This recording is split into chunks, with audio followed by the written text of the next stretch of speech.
a moment of review over 2019, and each of you would like to understand what you think were perhaps the biggest changes we saw in the year we just said goodbye to. So maybe Ali, we can start with you. Yeah, I would, at the beginning of the year, I think the two trends that most people were looking at was well-being and sustainability. And I think that's pretty much been borne out. I think probably what surprised us, or certainly what surprised me most, was just the sheer magnitude of those trends. I think they went into a world that we just weren't expecting to do. They've kind of gone from trends to being ubiquitous movements. They've gone from interesting tidbits to global blankets. So I would think that those two trends, and they will continue throughout 2020, as we're probably already aware. So I think it was those two trends that I would signal that 2019 we were expecting to see, but boy, we got a hell of a shock when they just turned into what they turned into. Kim, what about you from the creative side? Yeah, I think the two trends that Ellie talked about are, I think, part and parcel to an increasing recognition on the part of corporate organizations and brands in general who are organizing events that their audiences are changing and that they have issues and requirements that they may not have had in the past. I think our audiences today are incredibly digitally enabled. They have access to information. They don't need to come to events to network. They can access content more easily and in a better format than most live events presented. So we have this incredibly digitally enabled audience, and yet an audience that's longing for experience and likes to turn their phones off and likes to get involved and likes to be part of something. And I think that's been really important in the last year. I think we moved from a period where events were about event planning. How many people are we feeding? What's the venue like? All that sort of stuff, which is important, of course, to a place now where we actually have to understand our audience and what motivates them and what inspires them and what creates emotion in them to achieve our goals. And that requires a different set of skills than our traditional event planning skills, which have been very logistically based. And I think that's been a really important transition last year. So for me, the important part of that is that our traditional models of event planning methods are insufficient, really, to meet the needs of the experiences that we need to create in the future, where we are actually going to have a really deep understanding of the audiences that we're trying to serve and convince and persuade and motivate. So that for me is ginormous.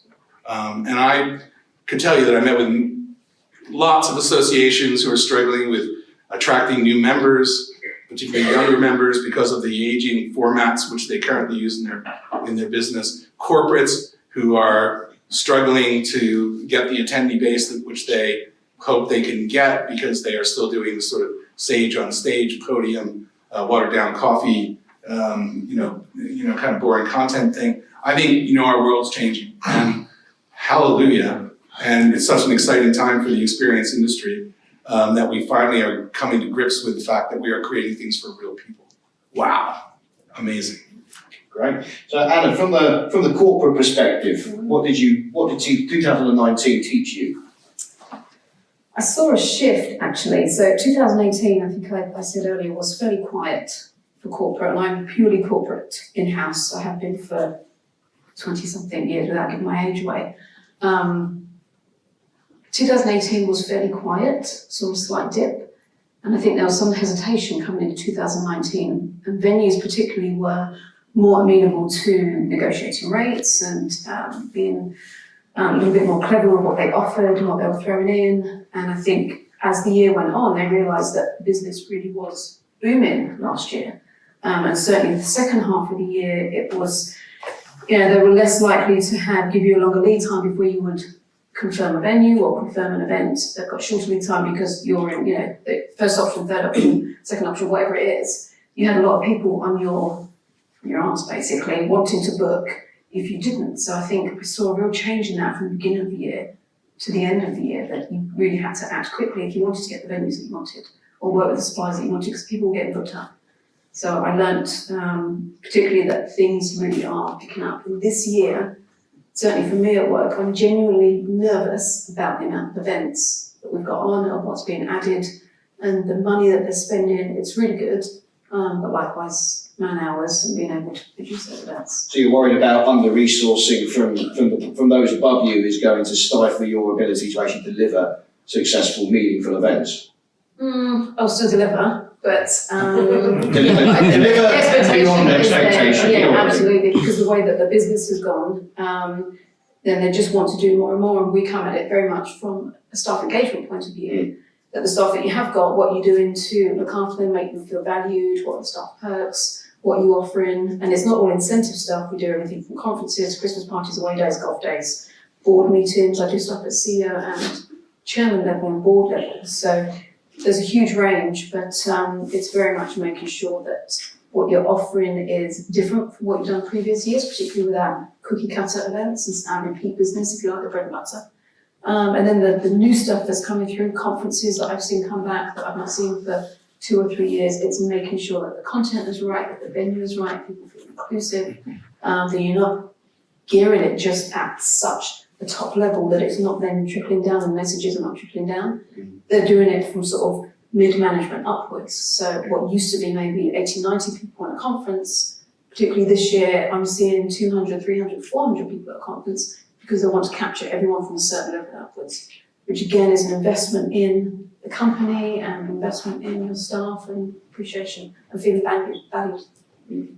So as we kind of career through 2020, I think Ali, you touched on it in your opening monologue, like the matter of sustainability is going to be pretty much near the top of everyone's list. And I think the way I see this is that because the events industry doesn't have such an obvious identity in the minds of the government, in the minds of the public, we've been allowed to kind of get away with a lot of stuff. And when you actually kind of step back out of it and look on paper, the carbon footprint of the industry is pretty big. And you're talking from things like travelling around the country to things like signage and food wastage and so on like that.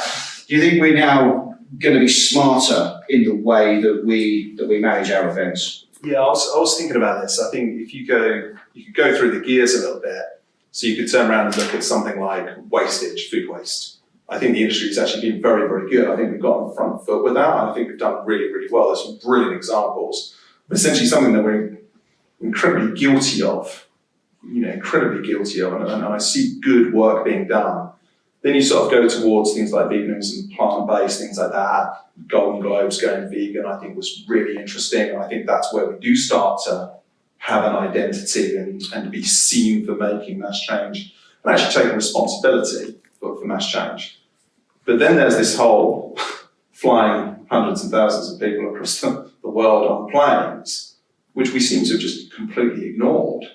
No, not ignored, that's unfair. We've not acknowledged it. Not in any way, shape, or form. We haven't quite mastered how to build scramjets. Yeah, and so I think and maybe that's because there's no immediate solution, or maybe we're trying to justify things like that. The reality is it's not being dealt with. And I think there's going to be things like one of my predictions going forward, 2020, the word greenwashing is going to come out. It's going to be a big word. So if you greenwash, if you McDonald's a straw, you're going to get done for it. And I think any sort of move by the industry that says that we're purer than pure, whiter than white, we're going to get slammed for. So what we're doing around air travel will be a big thing. And I think the other thing that I think we'll hear a lot of, and I think it's already coming out of different people use different phrases, but this idea of being a net good. Are you a net good to the world? Is your existence as a business, a brand, good for the world or bad in terms of green things? If we're not, then you haven't got a massive future.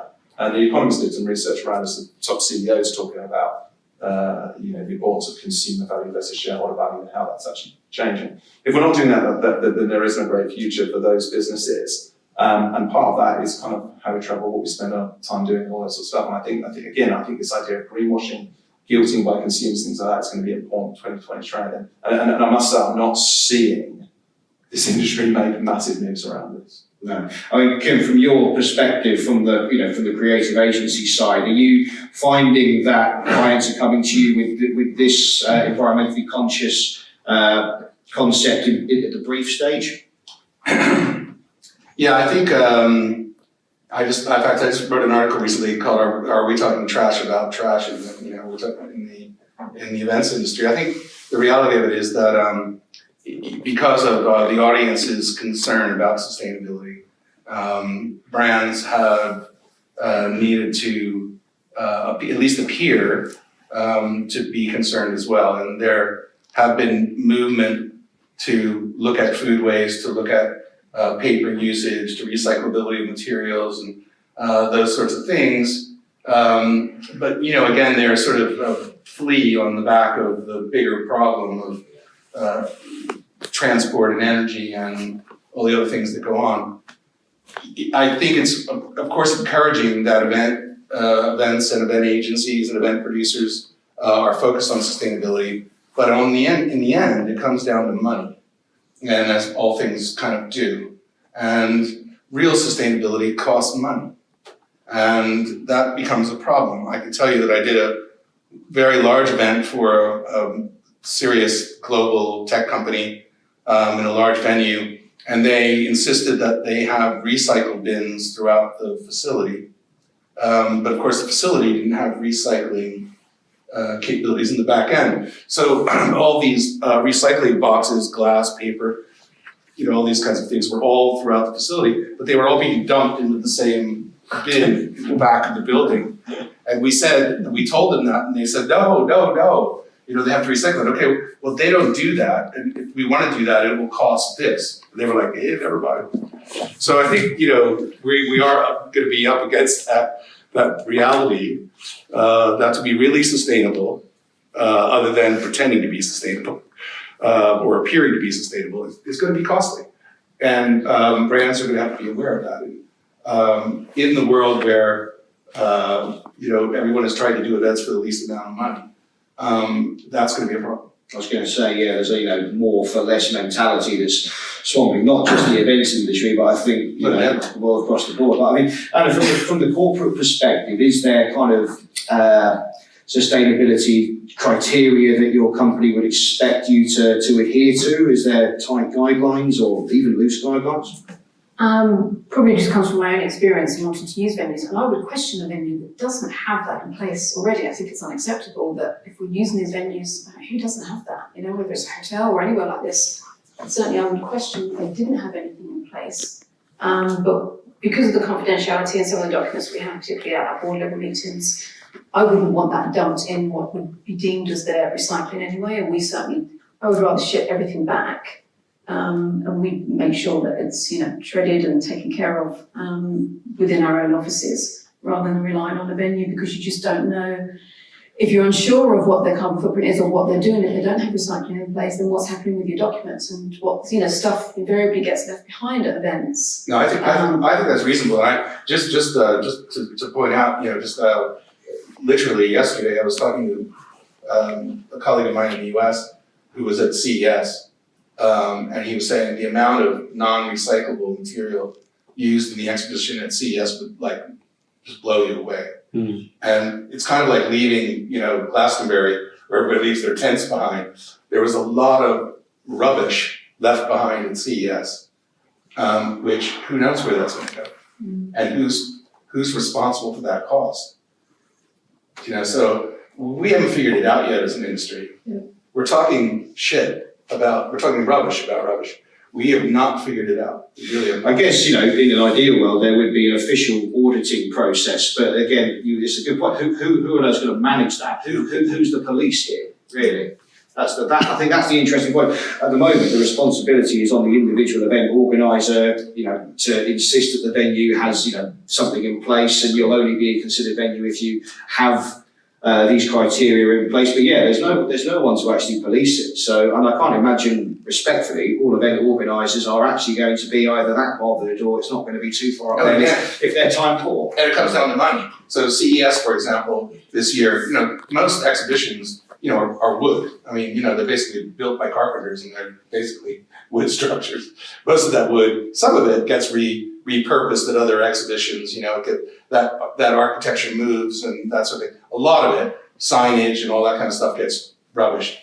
And because of the weight of drayage, particularly in the US market, where drayage costs a lot, that is, the weight of material moved from the loading dock to the floor is huge. People are moving to lighter fabrics and lighter materials, like plastic. Yeah, all right. I see we're going around in circles here. This is it, isn't it? Exactly. Back to where we started. So we're using lighter materials because it costs less to transport, but of course, it's not as sustainable even as some of the older materials we use. So we haven't figured it out. I just think anybody who tells you that the events industry is like, boom, nailed, sustainability has no idea what goes on out But there. I think about being smart as well about what you're doing, certainly for our events. I mean, we don't do mass advertising. We're at a venue, we haven't got loads of stuff outside to let the whole world know that we're here, and this will kind of lead on to, one of the other things that we're going to speak about. But certainly if our pop-up banners or our feather flags, they're just generic branded items. We don't need something that says this is the name of the conference on this date and time, because you've used it once and then it's rubbish. Yeah. So get generic stuff, and I've got, the pop-up banners that have our different slogans and our logo on, and then I can just keep continuing to recycle those for any event, and then they just fold it back down and then they're good for the next one. So I think of that being smart about what you're producing as well. And I think certainly with our industry, I try to go to as many networking events as I can, and one where you've got, a massive hall and you're walking around and you've got 100, 200, 1,000 different suppliers, I don't expect to get a leaflet or a brochure from every single hotel. Why are they still giving this out? Why are they giving out paper brochures and all this paraphernalia? Everything should be electronic now, and your website should be good enough that I can go on there and look at your floor plans and look at your rooms and not have printed material that I'm not going to do anything with.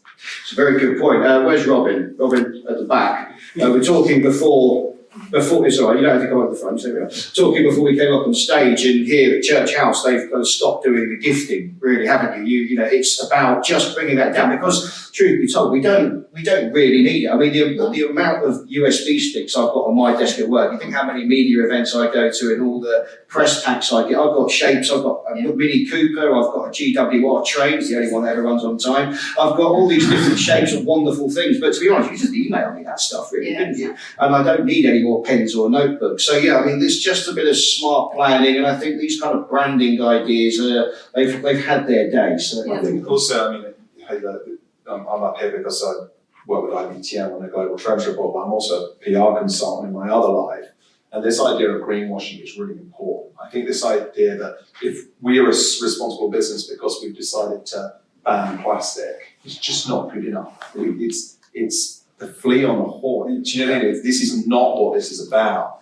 And when I think of our industry from a global perspective, brilliant. Do what you want to do about plastics, do all that sort of stuff. But until there's some genuine collaboration with the airlines or the train manufacturers, and we're talking about a global scale, we're not talking about a UK-based event, we're talking about Cybos and Cisco Live, and when we bring 37,000 people into London or whatever it is, unless there's a collaboration between the industry and those airlines and those delegates and those companies, then actually, with respect, Liberty can have the best event ever, and that's going to be completely wiped out for the next 10 years because of one other event. So I think it's, yes, let's do our thing.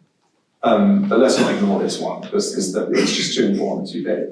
I want to kind of just change the tack of the conversation just to the matter of security before we kind of look at experience and so on. Because security is something that, Conference News I've been writing extensively about throughout all of 2019.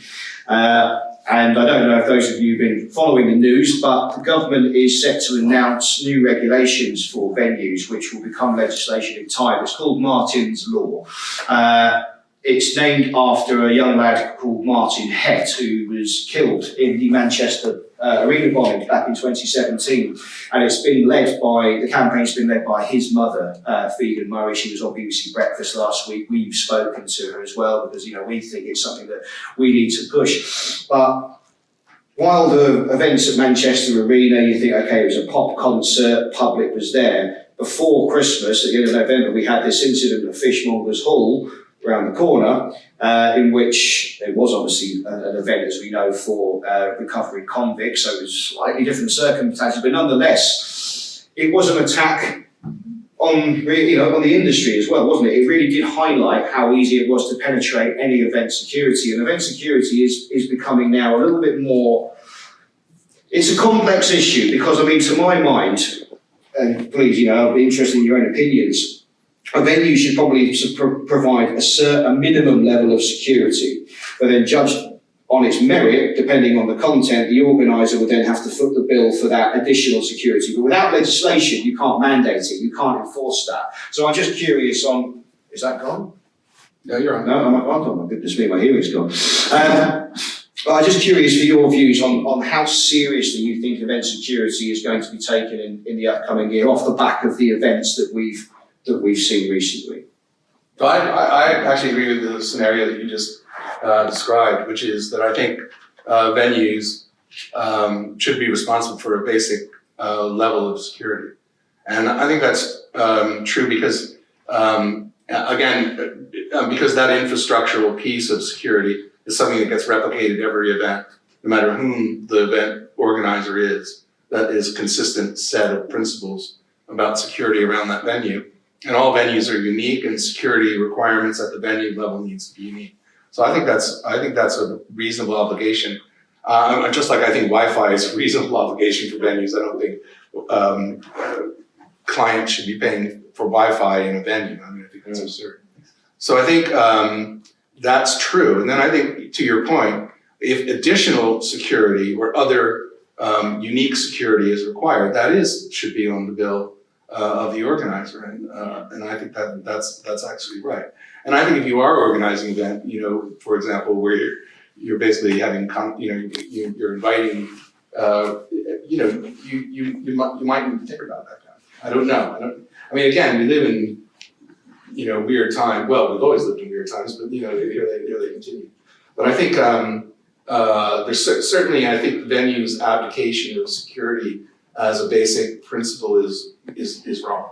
Because I mean, please tell me of your own experiences, but I mean, the amount of events I think we've all been to, certainly I've been to, in some cases security is just non-existent. Anyone could just walk in, but then of course, millions of us will be, well, never happened to me, it's not going to happen to this event, is it? But it's an easy target. If you just want to rain down destruction, our industry is a soft target. It just is. I totally agree, and I think, certainly from my experience, I think the onus is on the venues, first of all.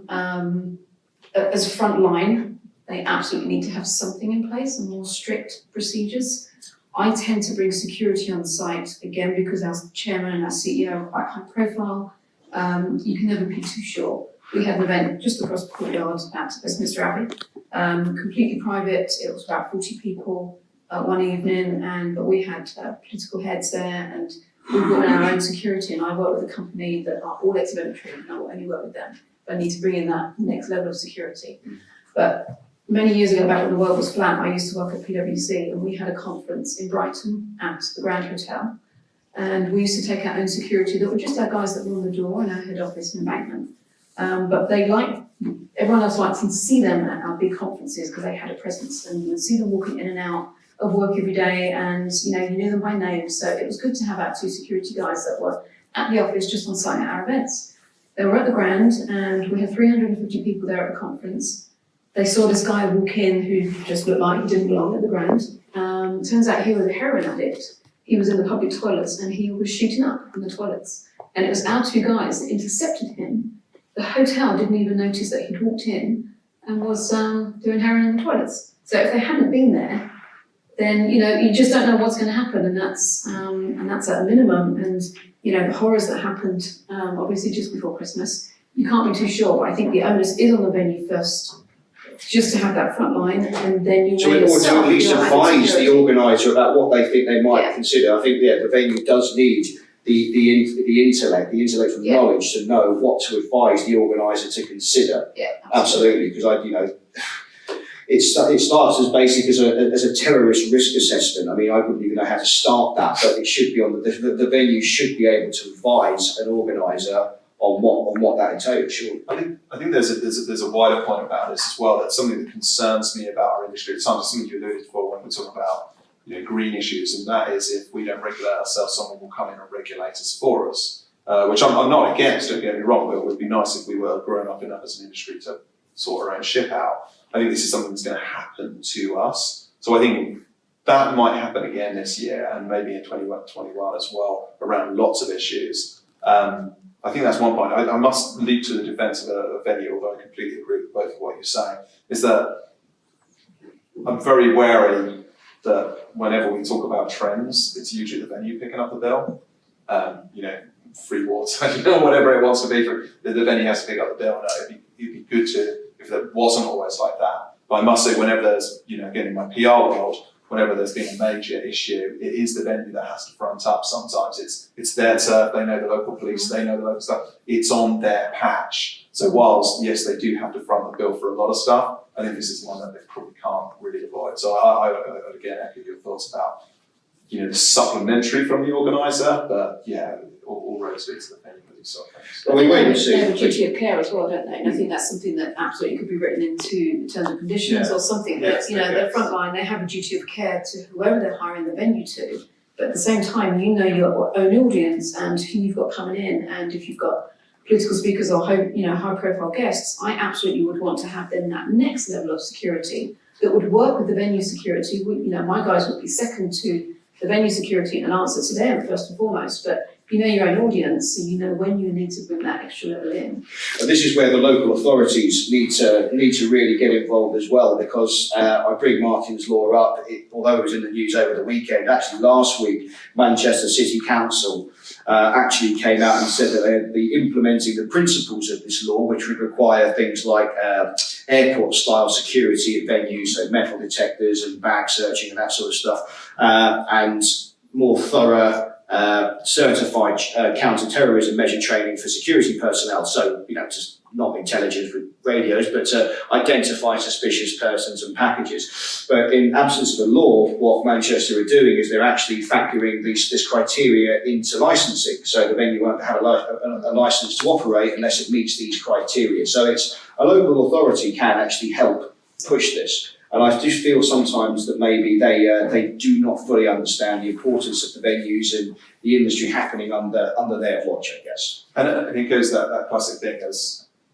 it only takes for it to go wrong. Exactly. And then everything goes back and we get completely regulated and we don't get to be in charge of the experiences our delegates have with us. But of course, again, all this will come down to money in the end. Because the reality of it is that venues providing a base level of security then also inherit liabilities. Liabilities require insurance that require additional fees. So your square meter floor space rate, in order to pay for these additional services is going to go up.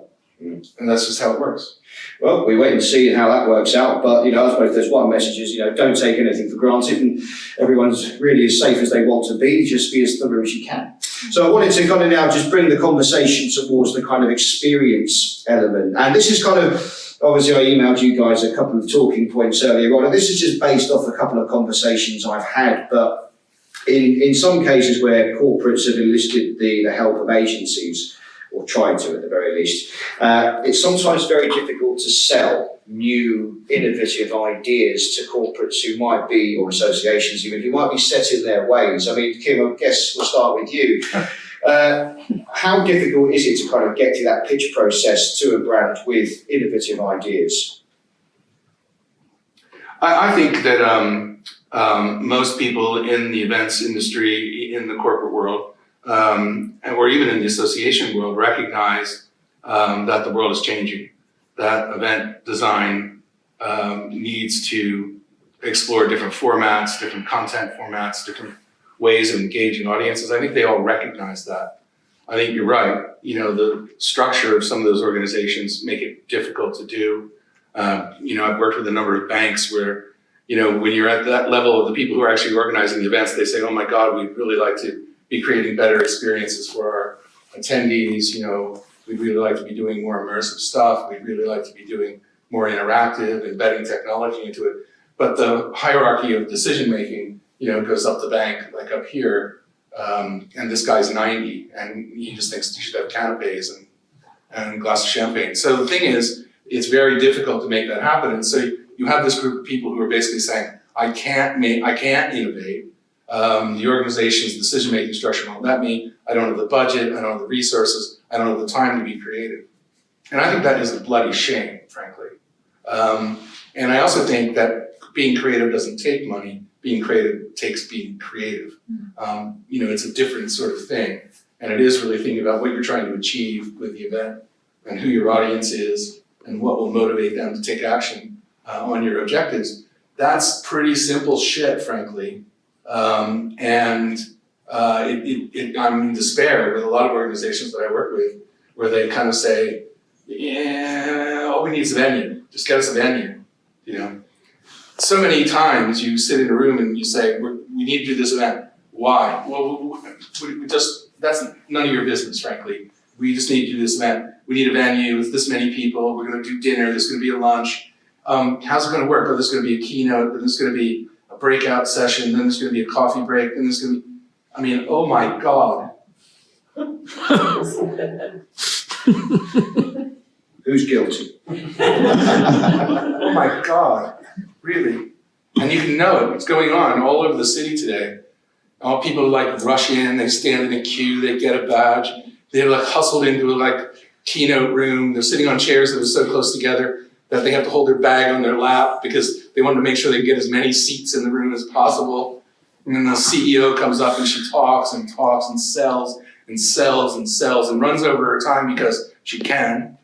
Who the hell's going to tell her to not? From their team, nobody. Okay? Then they're rushed out into the hall, watered down coffee, the worst coffee in the world. And boom, boom, boom, quick drink that shit because you got to go into breakout rooms where we have the windows all blocked out so there's no light. And we have PowerPoint presentations and we have speakers who are crap. The speakers, brilliant in their subject, but rubbish speakers. And you just have to stay in there and endure it.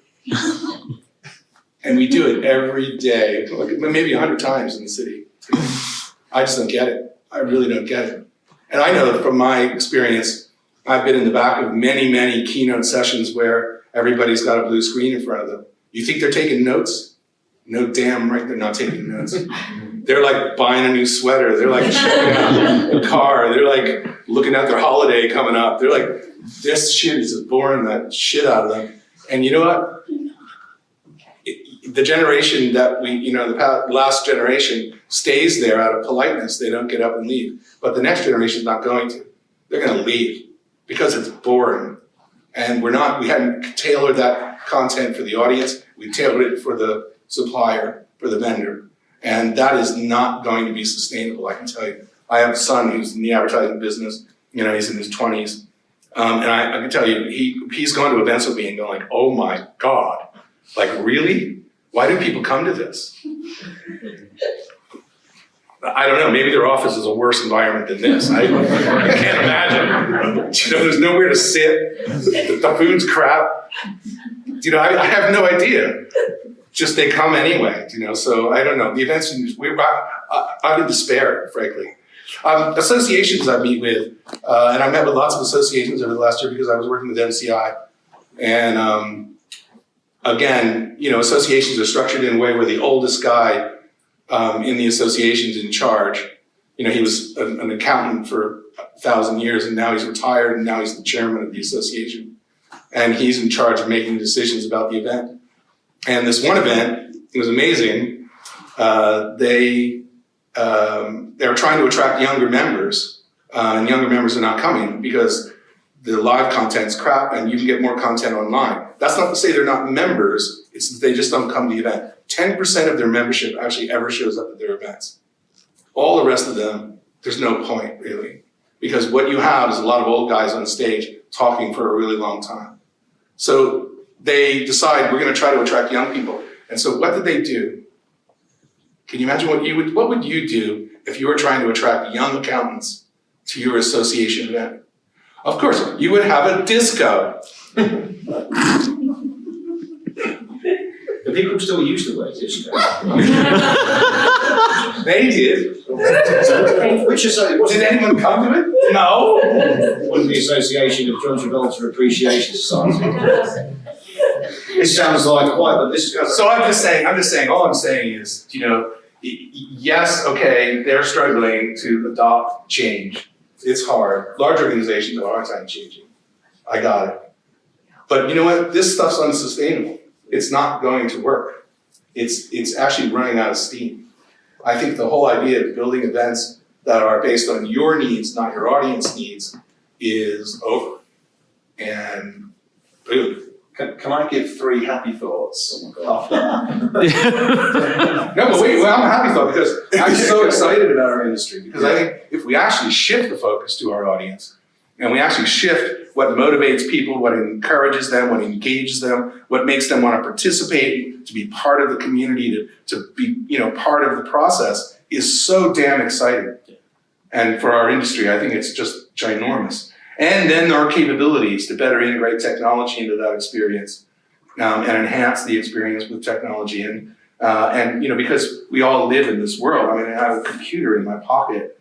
You know, I always say in my house, no question ever goes unanswered. You know, even like who sells SpaghettiOs, like Boom Boom Boom, Heinz. You know, I mean, our world is so different. To think that people wait to go to an event to get content is ridiculous. The thing that people wait to go to an event, I mean, it's just our world. It's just our world's changed dramatically.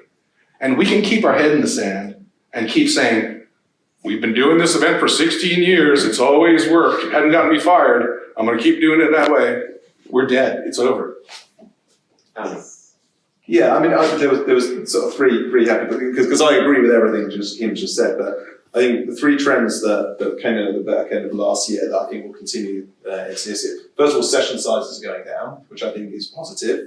They used to be around 45 minutes, and now we're looking around 25. So I think people are understanding the way this new delegate wants to consume information. Second is actually one that's been covered in this session, which is festivalization, which is essentially about allowing the delegate to self-curate their experience using different stages in the same way as one would do a festival, which again shows the event organizer offering power to the delegate and understanding that no delegate now wants to go to your event, they want to go to their event. And the third one is roadshows. There's this massive spike in the amount of roadshows. And I think that's really good from a CSR point of view, but it's really good from an experience point of view, because what they're understanding is bringing in loads of people for central content that's supposed to be relevant to everyone actually isn't right anymore.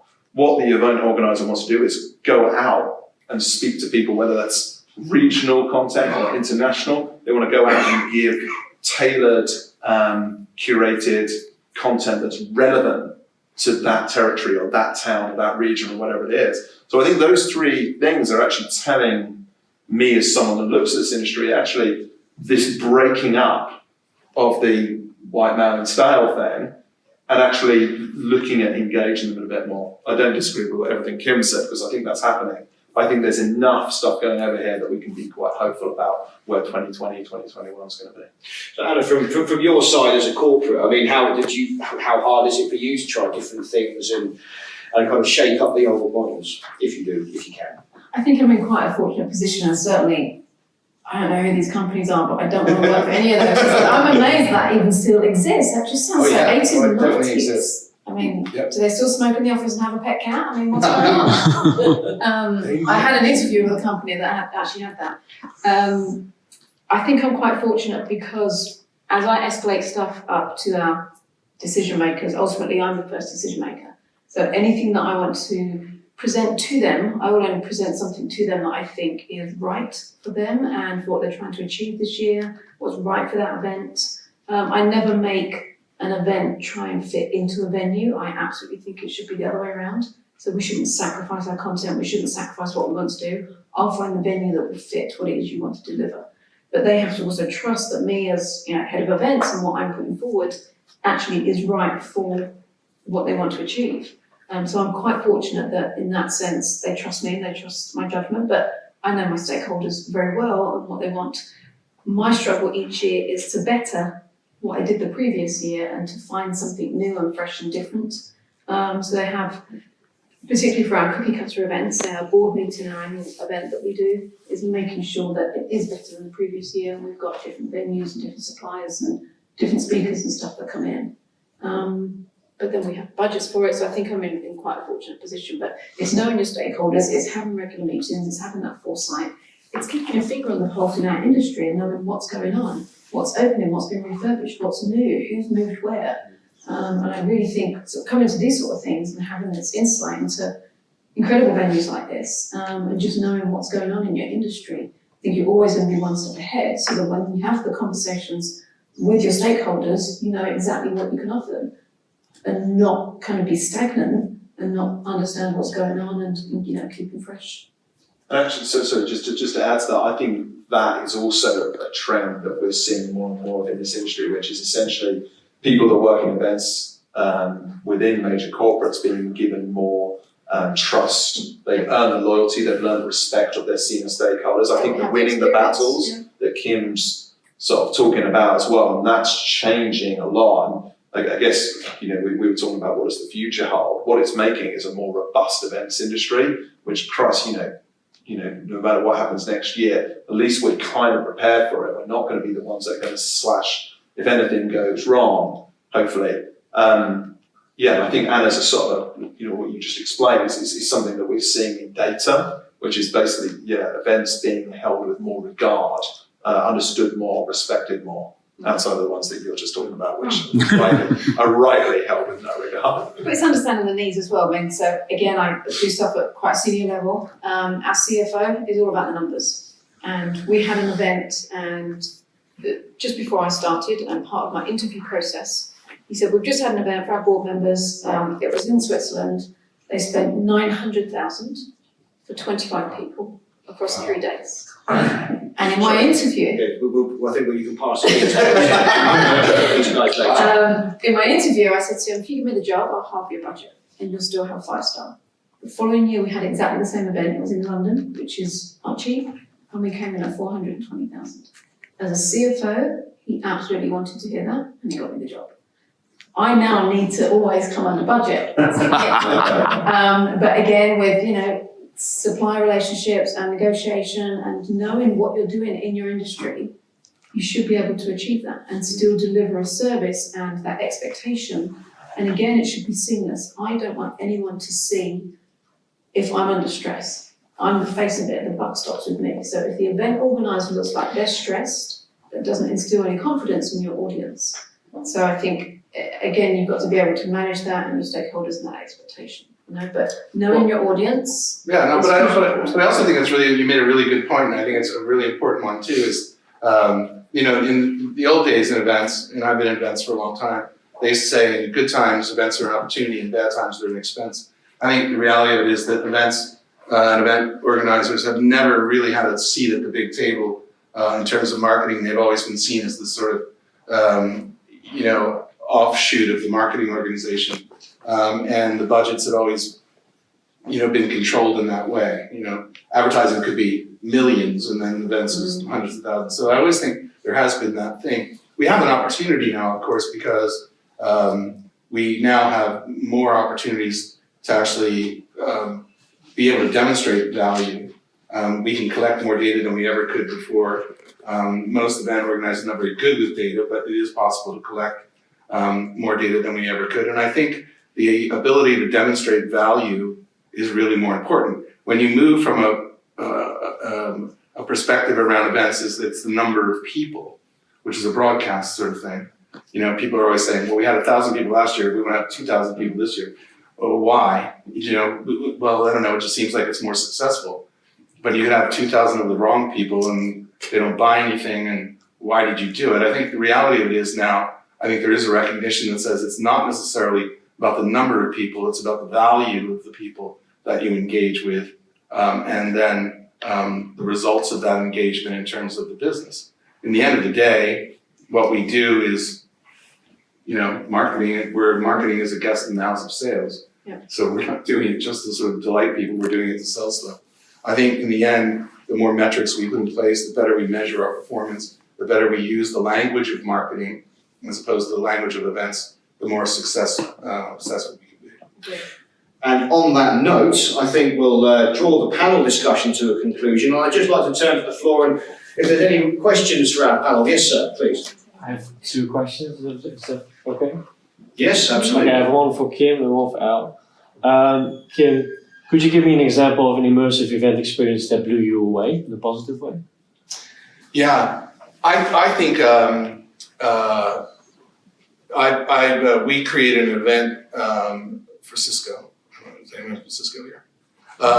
Where we worked so first of all, the great thing about events, which I think is really important, is the way the world works today, that events are partly online, partly live. Mm-hmm. You know, we live in this environment now where that's our world. You're driving sat-nav, you're driving, but you also have an app. You know, when I found this place on my phone, you know, we live in that world where we're sort of partly online, partly live.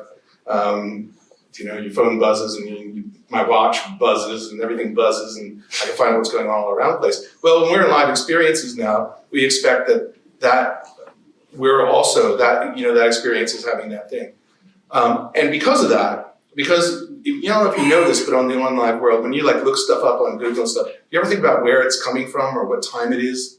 No, you don't, because the reality of it is that the online world it breaks down the barriers of time and place.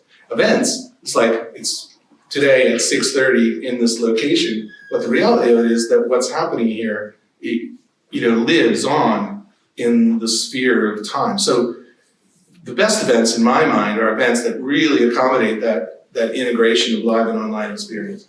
And that can start way before the live event, where you're engaging people in discussion and they're having input into content and they're actually coming together to collaborate, solve a problem, leave with a result. Those kinds of events for me are the most important ones. I think, you know, it's not a show. Those kinds of events are really powerful in that they have an objective. So I've been to a couple of those. We created a series of these.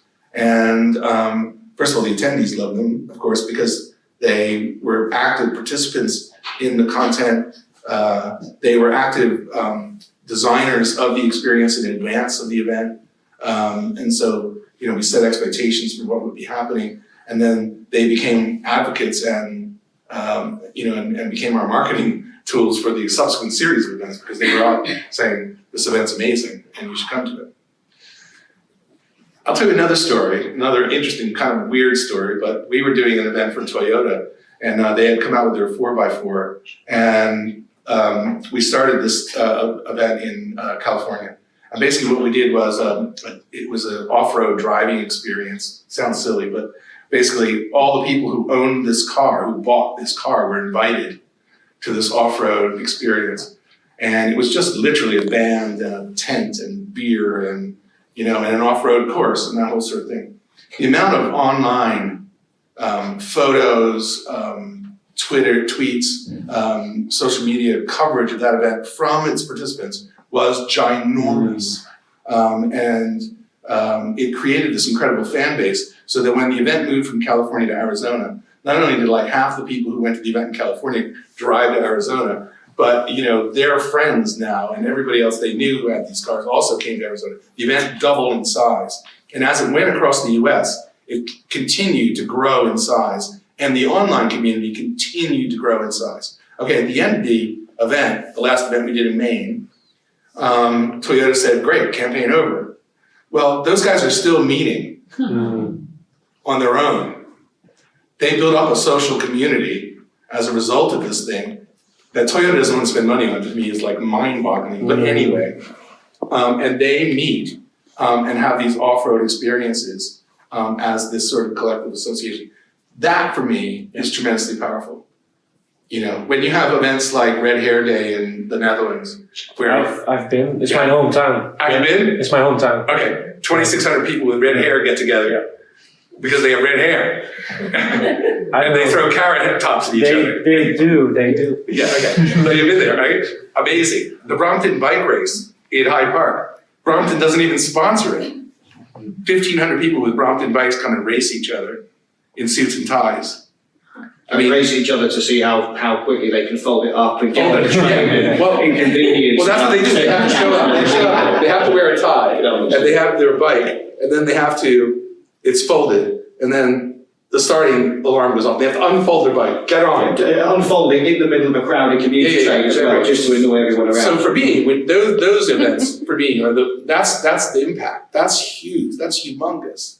When you bring people together through that kind of experience, where they're part of it, they associate with it, the content is right for them. the whole experience speaks to them. And what was your question for Ali? Oh, sorry. So you really got my attention as well when you said the trends, and one of the trends was the roadshows. Yeah. Is that you go to a specific territory and get tailored content. So I work for a corporate events guy. How would you design my sustainable roadshow for my new territory in France? How would that look like? I'm not an event designer, so I won't tell you how to do that. But But what should I be looking at for you? I think the idea is it's a rejection of everyone coming to a central location for a wide message, and it's about the event going to individual locations for a specific, relevant geographical message. So what you're not doing is you're inviting all your French guys to London to listen to an English talk about global. You're going there and having a more curated experience. So it's smaller, it's more intimate. Someone used this brilliant phrase, it reeks of its local environment, so you can make it very, very personal. Oh, Okay. So I think it reeks of its local environment. It talks directly to those audiences. It's small, it's intimate, it's for them. It's delivered with personality for them, and because of that, it has a lasting impact. So I don't know whether that answered your question. And because you have the benefit of the online sphere, those events can share content in really meaningful ways. I'll give you an example. Cisco, another, again, client of mine for 10 years, so I know a lot of Cisco stories. Used to do an event in Las Vegas in the summer, in August, called the Global Sales Meeting, GSM they called it. And they had 15 to 20,000 people fly into Las Vegas in August, the hottest time possible, to then go in an air-conditioned building for a week. And then they would have people on stage riding bicycles to show how little power consumption their servers required. And that was their environmental statement. It's like, you just had jumbo jets flying 15, 20,000 people in here. It's an air-conditioned building. There's kind of a missed thing. And at the time, John Chambers was the chairman, and he said, I don't get it. That there's a disconnect in our messaging. We're trying to be sustainable, and we're trying to explain how our products are energy, save energy. And yet we're doing this thing, which is, just the opposite of that. And so we were like, holy shit. I was at GPJ at the time. And we were like, oh my God, they spent a lot of money on that event. They wants to cancel it. That's like, oh my God. And we came up with the idea of putting it online. And we created the global sales experience. The whole thing was completely online. And it was amazing, actually. And with a leaderboard, so every session you attended, you got points. Every communications you had with someone else, you got points. And John Chambers and all the executives, no matter where they were on the world, gave sessions, and there were technical sessions, and there were games. And the thing was pretty amazing. And it lasted 4 days. It was a whole lead up to it, but then it lasted 4 days. And then afterwards, we did a survey, and we were like thrilled with it. We thought it was like amazing. But afterwards, we did a survey of the sales force to say, what did you think? And they said, it was cool, but it was really hard to drink beer through a screen. So that human aspect of the sales team coming together, celebrating their winning, they beat their quota, they've got a little badge, and they're drinking beer and they're having with their colleagues, was missing. And so that was a problem. So the next year, what we did was we created the whole thing again online, but we had regional events where people got together and watched broadcast of John Chambers doing a keynote in their local time zone together, but then had beers and hung out and had their own kind of event with local sessions. Really powerful. So the idea of using technology as a way of breaking down the barriers of time and place, enhancing the experience, getting closer to your audience in their domain, can make a huge, huge difference. Do we have any other questions on the floor? Yes, please. I wanted to go back to what you were saying about sustainability. Obviously, it's a very important global issue, but how do you get organisational buy-in from people above you, other than saying it's the right thing to do? Would that be from the corporate perspective? Because from if I was to go back to my manager and say, I want to make our events more sustainable, I don't want to be printing off every single piece of paper we've ever written on, and not having programmes, for example, how would I, other than saying it's the right thing to do, how would I get my manager to agree with me? Would that be one for you? Yeah, I think it's about making sure you've got the resources in place to be able to back that up and come in to them with a plan. So if you don't want to print everything, then what is your option if you don't? I mean, internally, we use a thing called Diligent, and other than a couple of our board members that are visually impaired, everyone just, and it can be uploaded instantaneously. So if there's a new slide deck or something has changed or even the room has changed where they have to meet, it gets uploaded into the system and they're all on their iPads viewing it. So immediately you've cut out all the printing and the confidentiality, what I was saying earlier about, if you've got stuff that's being left in a meeting room and as the organiser, you've then got to go around after the event and sweep up all the stuff, and then what are you going to do with this, confidential waste? If everything is electronic and as a company you've been able to make it accessible for people, or you've constantly got documents that are being uploaded or a new version being sent out, just that in itself, and that's a small, as we said, that's the flea on the dog, but it is a start, and I think it's about recognising that and changing behaviours within the company as well, regardless of the size of the company. If you start to drip feed that, people will eventually, and nobody wants all the extra paper on the desks. So it's coming at it with an idea and an alternative, I think the other, just also to add to that, I think if sustainability is important to your audience, then sustainability is important to your brand. And that's really important. I mean, I have a 23-year-old daughter, and I can tell you that she judges companies and brands by what they do in terms of sustainability. I mean, it matters to her. Companies she buys her clothing from, it matters to her what their position is on sustainability. And she's very aware of it. So I think, if your audience cares about sustainability and you don't, that's a problem. And I think you can explain that really easily to your management. Like, we are disconnected from our community. I'd also look at doing a reputational risk assessment. And if you look at all these risk assessments that will be happening, security, things like that, reputational damage, I swear, I've got one of my clients has got a major one at the end of this year. And the chances of the swear I have as a PR guy of something being caught in the wrong place and that just blowing a hole through their reputation is very big. Yeah. I take it shit seriously. You said you had was that another question? Sorry. That answered it. Oh, look at that automatic panel. Let's not forget also about the whole GDPR thing that, a year ago or 2 years ago, we were sitting on a panel and coming to these events having a very different discussion about GDPR. So it's also about your content and, rooming lists or whatever it is being out in the domain and just making sure that, again, that the buck stops with you. So it's making sure that you've got that security in place as well to protect your assets or content that's being shared with venues or whatever it is, or internally. We've got time for one more question, if there is any. Yes, sir. You were talking about security earlier. Yes. The Martin's Law. Martin's Law, yes.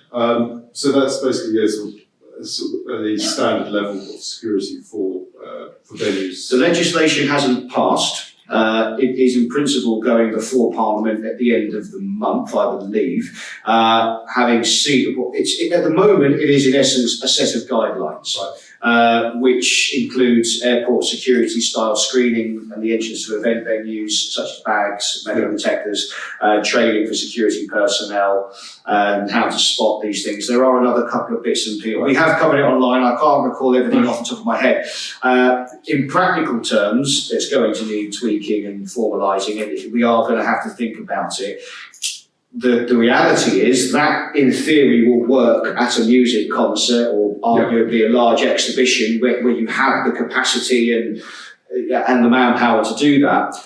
When we're talking about conferences, which are a little bit more come and go, spurt meetings, even of this size, on a practical level, there are going to be some questions. But it's certainly, I would assure you, please, if Martin's Law pops up in the news, please do read it, because it will be relevant to our industry in some form. Yes, please. Can I just ask a slightly different question, just the three of you? So I run a film company and work with a lot of corporates, in fact, with work with Liberty Global.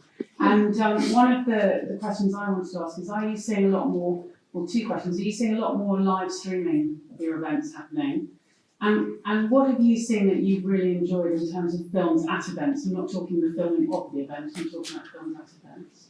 For anyone. Certainly the live streaming, and I think that was something that I would have come to you about with the roadshows. I think having done roadshows in the past, and it was all big binders and folders and printed materials, I think having a live feed is hugely important. Not only, as you said, you could all get together in a local office. I think stepping back from that, do it at your desk. You don't always have the time to even go down the hallway. You want to be able to just log in and do an hour, and if it's CPD or something that people are trying to get, or you can just work from home and sit quietly and do it. And I think live feed is hugely important, and we're doing that a lot more internally now. If our CEO is speaking, he's in Denver, the entire footprint wants to know what he's got to say, and not everyone can be present. So I think live feed is very important. We then film it, it's recorded, it gets uploaded on our intranet, and people can watch it at their leisure. That's on their phone, you know, you can sit on the train and watch it. So I think for us, certainly, and being a technology company, and a media company, yeah, it's very important, but then, you know, we have the resources in place to be able to do that, and the budgets, and but it's very much, there is a push for that, and then you've also got it recorded. So it does seem to tie in quite well. We don't do live streaming with the company, but we partner with people who do, but it just seems from a sustainability point of view as well. Technically. I love it because it's Technically. produced as well. You can get a director to direct that experience in the same way as you do that live. That's why I like it. It's not that, do you remember the telecast where you, do you know what I mean? It's that sort of like zzz, and then suddenly it comes. It's beautiful. It's really elegantly done. It's well produced. Yeah, it's produced Well, everything beautiful. that's live broadcast, you know, outside broadcast now. Oh, right. And then just the follow-up question to that is, in terms of things that you've seen shown at events, what are you seeing that is really grabbing your attention? What's exciting you at the moment? Is it more people stories nowadays? Is it more emotion that's coming out? Is it? My personal favourite, the ones that, so I know it's an event, so we're going to talk about TED at some point, but the reason why I like TED isn't, I love the long monologues, I love those, you know, the dude in the audience, I love that sort of stuff. I think what I liked, and actually Kim's company back in GPJ were really good at this, is the Maverick, the one you never thought you'd see today. The guy that did the Kew Gardens, who spoke at the top of the Salesforce.com, I think. Do you know what I mean? It's something like that where you just thought, I wasn't expecting him, but it's just swung my mind in a direction that I wasn't ready to go for, so I can go and have a chat with someone over lunch about it. That wasn't what I was going to talk about. Conversation starter. Yeah. But it's the elegance of it. So this there's one on TED about how to do your shoelaces up properly. It's a minute and a half. There's one about firefighter talking about giving to charity. It's just beautiful. It's the 3-minute dinners that you just I'm remembering now. You know, they're amazing. So it's those sort of things that just talk so well on film. Right, I'm going to have to bring it to a conclusion there. If I could ask you to show your appreciation.